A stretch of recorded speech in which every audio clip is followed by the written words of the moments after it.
राधे राधे दोस्तों। आज की हमारी कहानी बहुत ही मजेदार और हास्यप्रद होने वाली है। चार बेवकूफ भाइयों की ये कहानी सुनकर आपको मजा आ जाएगा। बहुत पुराने समय की बात है। किसी गांव में एक आदमी रहता था जिसने एक घोड़ा पाल रखा था। उस आदमी के चार बेटे थे। बाप के लिए तो वे चारों ही लाडले थे, लेकिन वे थे अव्वल दर्जे के बेवकूफ। जब वो आदमी मर गया तो उसके बेटों ने आपस में सलाह की कि बाप तो दुनिया से चला गया, अब इस घोड़े को कौन पाले। उन्होंने मिलकर फैसला किया कि घोड़े को काटकर आपस में बांट लेते हैं और हर भाई के हिस्से में घोड़े की एक एक टांग आ जाएगी। लेकिन उनके लिए मुसीबत ये बनी कि घोड़े के बाकी शरीर को कैसे बांटा जाए। वे घोड़े के पास खड़े यही हिसाब किताब लगा रहे थे कि इसी दौरान एक आदमी वहां से गुजरा। उसने इन चारों भाइयों से पूछा कि भाई, आप लोगों में किस बात पर सलाह मशवरा हो रही है, मुझे भी तो बताओ। हो सकता है मैं तुम्हारी समस्या का कोई हल निकाल सकूं। चारों भाइयों में से एक ने जवाब दिया, हम चार भाई हैं, आप हमें बताइए हम इस घोड़े को आपस में बांटे कैसे। उस आदमी ने कहा, ये तो बहुत आसान है। ऐसा करो, इस घोड़े को बेच दो और जो रकम मिले वो आपस में बांट लो। चारों भाई इस बात पर राजी हो गए और घोड़े को बेचने के लिए शहर की तरफ रवाना हुए। सफर के दौरान वे जंगल से गुजरे तो उन्हें वहीं रात हो गई। चारों भाई दिन भर के थके हुए थे। वे जैसे ही लेटे उन्हें नींद आ गई। जब वे गहरी नींद में सो रहे थे तो रात के किसी पहर एक चोर वहां से गुजरा। उसने देखा कि चारों आदमी बेखबर सो रहे हैं और जोर जोर से खर्राटे ले रहे हैं। चोर आहिस्ता से घोड़े की तरफ बढ़ा, घोड़े की रस्सी खोली और आहिस्ता से घोड़े को भगाकर वहां से चला गया। थोड़ी देर बाद एक भाई की आंख खुली तो उसने देखा कि घोड़ा वहां से गायब है। फौरन उसने दूसरे भाइयों को भी जगाया और बताया कि हमारा घोड़ा चोरी हो गया है।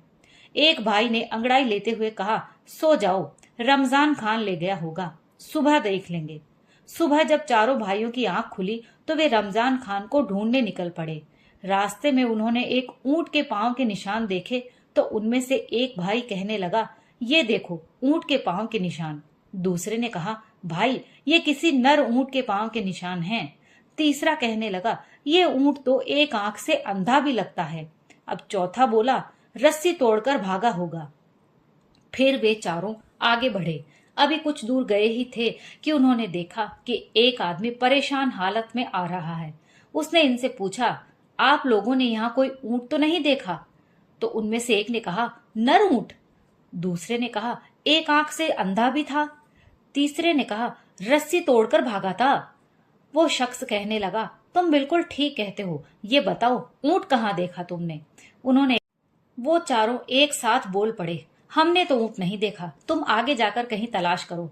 वो आदमी कहने लगा, भाइयों, तुम्हारे पास ऊंट के बराबर पूरी जानकारी है और फिर भी तुम मना कर रहे हो कि तुमने ऊंट नहीं देखा। भला ये क्या बात हुई? हो सकता है तुम लोगों ने ही मेरा ऊंट चुराया हो। चलो बादशाह के पास चलते हैं, वही इस बारे में फैसला करेंगे। चारों भाई और ऊंट का मालिक बादशाह के दरबार की तरफ रवाना हो गए। रास्ते में जमीन पर उन्हें किसी के पैरों के निशान नजर आए। चारों भाइयों में से एक ने कहा, ये औरत के पांव के निशान हैं। दूसरे ने कहा, ये घर से नाराज होकर निकली है। तीसरे भाई ने कहा, ये तो पेट से लगती है, यानी इसे बच्चा होने वाला है। बातें करते करते जब वो आगे बढ़े तो एक और आदमी भागा भागा आया। उसने पूछा, भाई लोगों, क्या रास्ते में तुम लोगों ने किसी औरत को नहीं देखा? एक भाई ने कहा, वो जो नाराज होकर घर से निकली थी। अब दूसरा बोला, मेरे ख्याल से पेट से थी। उसने कहा, हाँ बिल्कुल, तुम ठीक कह रहे हो। तीसरे ने कहा, रात के वक्त घर से भाग गई थी। हाँ हाँ बिल्कुल ठीक, ये बताओ वो कहाँ है? तो चारों भाइयों ने फिर से एक साथ कहा, हमने तो उसे नहीं देखा, कहीं और जाकर तलाश करो। वो आदमी कहने लगा, मैं तुम्हारी बात पर कैसे यकीन कर लूं? तुम सब कुछ जानते हो और अब कह रहे हो कि हमें इसके बारे में कुछ नहीं मालूम। नहीं, मेरी औरत यकीनन तुम लोगों के पास है। वो चारों कहने लगे, अगर तुम्हें हम पर शक है और हमारी बात पर यकीन नहीं तो आओ हमारे साथ बादशाह के पास चलो ताकि वो इस मामले का कोई फैसला करे। अब वो शख्स भी इनके साथ चल पड़ा। चलते चलते वो एक शहर में पहुंच गए। एक गली में उन्होंने एक शख्स से पूछा, ये रमजान खान का घर कहाँ है? उसने साथ वाले घर की तरफ इशारा किया। उसी वक्त घर से एक शख्स निकला और कहने लगा, रमजान खान मैं हूँ, कहो क्या बात है? वो कहने लगे, कल रात तुम हमारा घोड़ा ले गए थे, वहां हमें वापस कर दो। रमजान खान कहने लगा, मैं अपने घर पर हूँ, तुम लोग पागल हो, भला मैं कैसे तुम्हारा घोड़ा ले गया। वो चारों कहने लगे, अगर तुम्हें इनकार है तो चलो बादशाह के पास चलो। अब ये सब बादशाह के दरबार में पहुंच गए। बादशाह ने इनसे पूछा, तुम लोग यहाँ क्यों आए हो, क्या बात है। उन्होंने कहा, हमें इंसाफ चाहिए, हम इंसाफ के लिए आए हैं हुजूर। फिर सबने बादशाह को तमाम बातें बारी बारी बता दी। ऊंट के मालिक ने कहा, जनाब, इन लोगों ने पहले मेरे गुमशुदा ऊंट के बारे में सारी जानकारी ठीक ठीक बताई और फिर कहते हैं कि हमने उसे नहीं देखा। ऊंट को चुराने वाले यकीनन यही लोग हैं, मुझे इंसाफ चाहिए। दूसरा आदमी कहने लगा, मेरी बीवी रात को घर से निकली है और इन लोगों ने उसके बारे में बिल्कुल सही जानकारी दी और साथ ही कहते हैं कि हमने तो उसे देखा तक नहीं। मेरी बीवी को अगवा करने वाले यही चारों हैं और कोई नहीं। बादशाह ने उन चारों भाइयों से पूछा, तुम लोग अपनी सफाई में क्या कहना चाहते हो। उन भाइयों ने जवाब दिया, हुजूर, हमारी बात पहले तवज्जो से सुन लें। रात को रमजान खान ने हमारा घोड़ा चोरी कर लिया। अभी वे इतना ही कह पाए थे कि रमजान खान ने कहा, हुजूर, मुझे इसके बारे में बिल्कुल भी जानकारी नहीं, मुझे ये लोग बिना वजह पकड़ लाए हैं। अब बादशाह ने उन चारों भाइयों से पूछा, ये बताओ, जब रमजान खान घोड़ा चोरी करके ले जा रहा था तो तुम में से किसी ने इसे देखा। वे चारों भाई कहने लगे, हुजूर, हम में से किसी ने इसे नहीं देखा। फिर बादशाह ने गुस्से में कहा, जब तुम लोगों ने इसे देखा ही नहीं तो इस पर झूठा इल्जाम क्यों लगाते हो, और ये जो दूसरे लोग तुम्हें अपने मुकदमों में मुलजिम ठहरा रहे हैं, इसकी सफाई में तुम क्या कहना चाहते हो। उन चारों बेवकूफ भाइयों ने कहा, हुजूर, ये लोग हम पर बेवजह इल्जाम लगा रहे हैं, हम मुजरिम नहीं, दरअसल हम तो थोड़ी ज्योतिष विद्या जानते हैं, हमें सब कुछ इसी के जरिए मालूम होता है। बादशाह ने कहा, अच्छा, अगर ऐसा है तो मैं तुम लोगों का इम्तिहान लूंगा और देखूंगा कि क्या वाकई तुम ज्योतिष विद्या जानते भी हो या नहीं, या तुम बातें बना रहे हो। इसके लिए मैं एक चीज को दूसरी चीज के अंदर छुपा कर रखूंगा। अगर तुम लोगों ने सही तरीके से बता दिया तो मैं समझूंगा कि तुम लोग वाकई वाकई ज्योतिष विद्या जानते हो और बेगुनाह हो। फिर बादशाह ने एक अनार मंगवाया और उसे संदूक में बंद करके उनसे पूछने लगा, बताओ, इस संदूक के अंदर क्या चीज है। वे चारों भाई एक दूसरे का मुंह ताकने लगे। सबसे बड़े भाई ने कहा, कोई गोल गोल सी चीज है। दूसरे भाई ने कहा, इसके सिर पर कोई छोटा ताज भी है। तीसरा कहने लगा, इसके बीज में दाने दाने हैं। चौथे ने कहा, क्यों कहते नहीं हो कि संदूक में अनार है। अब बादशाह को यकीन हो गया कि ये भाई सच्चे हैं और ये वाकई में ज्योतिष विद्या जानते हैं। बादशाह ने रमजान खान से कहा, इन चारों का घोड़ा वापस कर दो या इसकी कीमत अदा करो। और दूसरों से कहा, जाओ, तुम अपना ऊंट और तुम अपनी बीवी तलाश करो, क्योंकि ये चारों वाकई में ज्योतिष विद्या जानते हैं। रमजान खान से घोड़े की कीमत वसूल करके उन चारों भाइयों ने उस रकम से भेड़ बकरियां खरीद ली और अपने गांव की तरफ रवाना हुए। दोपहर के वक्त में वे एक जंगल में पहुंचे जहां पेड़ों का साया था और ठंडी ठंडी हवा चल रही थी। चारों भाई थकान से चूर चूर हो चुके थे, इसलिए वहीं बेखबर होकर सो गए।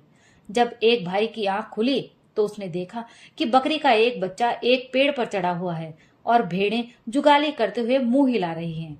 उसने अपने भाइयों से कहा, चुपके से उठ जाओ। भाई पूछने लगे, क्यों, क्या हुआ। उसने कहा, बकरियां डंडे तोड़ रही हैं और भेड़ें हमें मारने के लिए आपस में सलाह कर रही हैं। चारों भाई वहां से भाग निकले और भेड़ बकरियों को वहीं छोड़ दिया।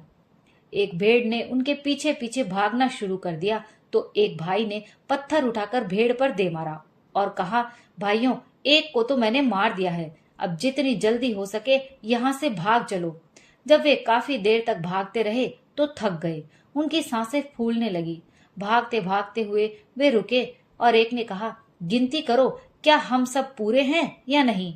ये कहकर चौथे भाई ने गिनना शुरू किया, लेकिन अपने आप को गिनना भूल गया और कहने लगा, हम तो 3 हैं, हमारा चौथा भाई गायब है। दूसरे ने कहा, ठहरो, मैं गिनता हूँ। फिर उसने गिनती शुरू की। ये 1, 2, 3 उसने भी अपने आप को नहीं गिना और कहने लगा, हम में से वाकई चौथा भाई गायब है। इसी तरह बारी बारी चारों ने गिनती की और हर एक अपने आप को नहीं गिन पाया। वो समझते रहे कि चौथा भाई कहीं गुम गया है। इसी दौरान वहां से एक घुड़सवार गुजर रहा था। जब उसने इन भाइयों की यह हरकत देखी तो समझ गया कि ये कोई अव्वल दर्जे के बेवकूफ हैं। उसने कहा, अगर मैं तुम लोगों की गिनती पूरी कर दूं तो तुम मुझे क्या मिलेगा? वे चारों भाई कहने लगे, फिर हम सब तुम्हारे गुलाम बन जाएंगे और जहां तुम हमें ले जाओगे हम तुम्हारे साथ जाएंगे। घुड़सवार ने पहले एक भाई का हाथ पकड़ा और कहा, ये एक। फिर दूसरे का हाथ पकड़ा और कहा, ये दो। इसी तरह पूरी गिनती की गई। इस पर चारों भाई खुश हो गए और कहने लगे, हम आज से तुम्हारे गुलाम हैं। घुड़सवार ने उनसे पूछा, तुम लोग ऐसे भाग क्यों रहे थे? उन्होंने एक आवाज में कहा, हमारी बकरियां डंडे तोड़ रही थी और भेड़ें हमें मारने के लिए सलाह मशवरा कर रही थी। घुड़सवार ने उनसे कहा, अब मेरे साथ चलो ताकि मैं तुम्हारी भेड़ बकरियों के साथ सुलह करवा सकूं। जब वे जंगल के करीब पहुंचे तो रास्ते में वही भेड़ वहां मरी पड़ी थी। वे भाई कहने लगे, यही वह भेड़ है जो हमें मारने का मंसूबा बना रही थी। जंगल में पहुंचकर जब उनकी नजर भेड़ बकरियों पर पड़ी तो चारों भाई घबराने लगे। घुड़सवार भेड़ बकरियों के करीब गया और उनमें से हरेक को सिर पर थपकी दी। फिर उसने भाइयों से कहा, अब भेड़ बकरियां तुम्हारा कुछ नहीं बिगाड़ेंगी और तुम्हें कुछ भी नहीं कहेंगी। इसके बाद उसने कहा, आओ तुम भी मेरे साथ चलो। घुड़सवार भेड़ बकरियों को लेकर घर पहुंचा। चारों भाई भी उसके साथ थे क्योंकि वे उसकी गुलामी कबूल कर चुके थे। उसने इन चारों भाइयों को अपने सामने खड़ा किया और सबकी जिम्मेदारी लगाना शुरू की। एक को कहा, तुम रेवड़ चराने के लिए जाओ। दूसरे से कहा, तुम बैलों के जोड़े के लिए घास काट कर लाओ और इन्हें खिलाओ।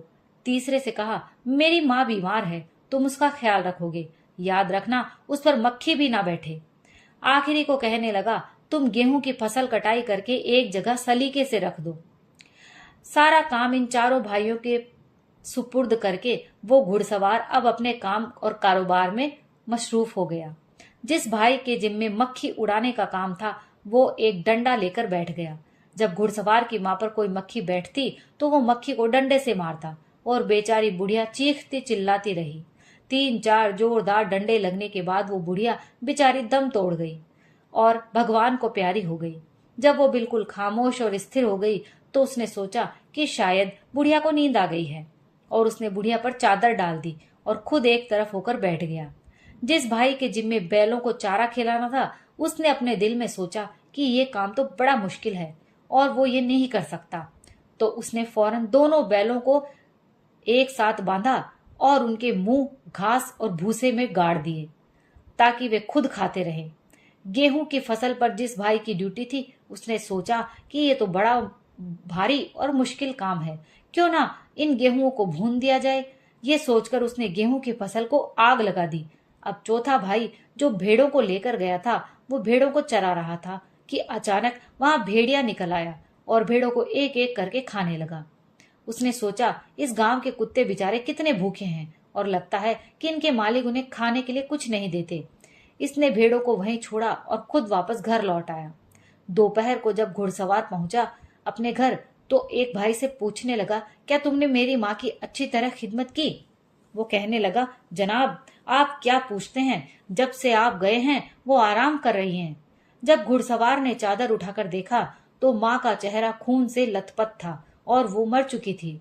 घुड़सवार अब रोने धोने लगा और सोचा कि दूसरे भाइयों की भी खबर लूं, ना जाने उन्होंने क्या क्या गुल खिलाए होंगे। जब उसने बैल वाले से पूछा, तुमने क्या किया? तो वो कहने लगा, जनाब अभी तक बैलों के मुंह भूसे में डाले हुए हैं ताकि उनका पेट अच्छी तरह से भर जाए, वे तो खुद ही खाते जा रहे हैं। जब घुड़सवार ने देखा कि बैलों के सर कटे हुए और भूसे में गड़े हुए थे तो इसके बाद उसने फसल वाले से पूछा, क्या तुमने फसल की कटाई कर दी? तो उसने खुशी खुशी बताया, मुझे ख्याल आया कि आपकी माँ बूढ़ी है, भला रोटी कहाँ से पकाएगी, मैंने गेहूं को ही भून दिया। जब घुड़सवार ने देखा तो कि उसकी पूरी की पूरी गेहूं की फसल जल चुकी थी। अब घुड़सवार ने आखिरी भाई से पूछा, भेड़ बकरियां कहाँ हैं? तो वो कहने लगा, इस शहर के कुत्ते बहुत भूखे हैं, आज तक मैंने ऐसे भूखे कुत्ते नहीं देखे। वे आकर बकरियों को खाने लगे, मैंने उन्हें खाने दिया और उन्हें रोकने की कोशिश नहीं की। घुड़सवार ने सबकी बातें सुनी तो सर पीट लिया और फिर चारों को तलब करके कहा, तुम लोगों ने मुझे इस कदर नुकसान पहुंचाया है कि मेरी आने वाली नस्लें भी याद रखेंगी। तुम लोगों ने मेरी माँ को मार डाला और मेरे कारोबार को तबाह कर दिया। खैर तुम लोग हो ही भोले और बेवकूफ, इसलिए मैं तुम्हें माफ करता हूँ। अब तुम सब ऐसा करो कि एक बेलचा लेकर कब्रिस्तान जाओ और वहां एक ऐसी कब्र तैयार करो जो कान के बराबर गहरी हो। चारों भाई कब्र खोदने के लिए कब्रिस्तान रवाना हुए और वहां पहुंचकर एक ने बेलचा मारा, दूसरे भाई ने अपना कान वहां रख दिया और कहने लगा, ये तो कब्र कान से बड़ी हो गई है। बाकी भाइयों ने भी अपना अपना कान उस कब्र के निशान पर रखा और कहने लगे, ये कब्र तो कान से बड़ी बन गई है। उन्होंने सोचा कि घुड़सवार पहले ही उनसे नाराज है और अगर कब्र बड़ी बन गई तो और भी ज्यादा बिगड़ जाएगा। उन्होंने कब्र को वहीं छोड़ा और ये सोचकर घर पहुंच गए कि कब्र बन चुकी है। घुड़सवार हैरान हुआ कि ये लोग इतनी जल्दी वापस कैसे आ गए। उसने पूछा, क्या तुमने कब्र भी खोद दी या ऐसे ही वापस आ गए हो? वो चारों कहने लगे, जनाब ये कोई मुश्किल काम नहीं था, हम तो कब्र खोद कर आ भी गए। घुड़सवार ने कहा, इस काम में तो काफी वक्त लगता है, मालूम नहीं तुम लोगों ने इतनी जल्दी कब्र कैसे खोद ली। चलो मेरे साथ चलो, मुझे दिखाओ। जब कब्रिस्तान पहुंचे तो कब्र तलाश करने लगे, मगर वो कब्र कहीं नजर न आई। कब्र तलाश करते करते काफी वक्त लग गया। आखिरकार एक भाई बोला, जनाब ये देखें, ये कान के बराबर कब्र।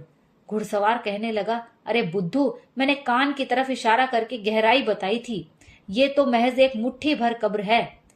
फिर उसने कहा, तुम चारों भाई जाओ और मेरी माँ की लाश ले जाओ, लेकर आओ, मैं खुद उसके लिए कब्र खोदूंगा।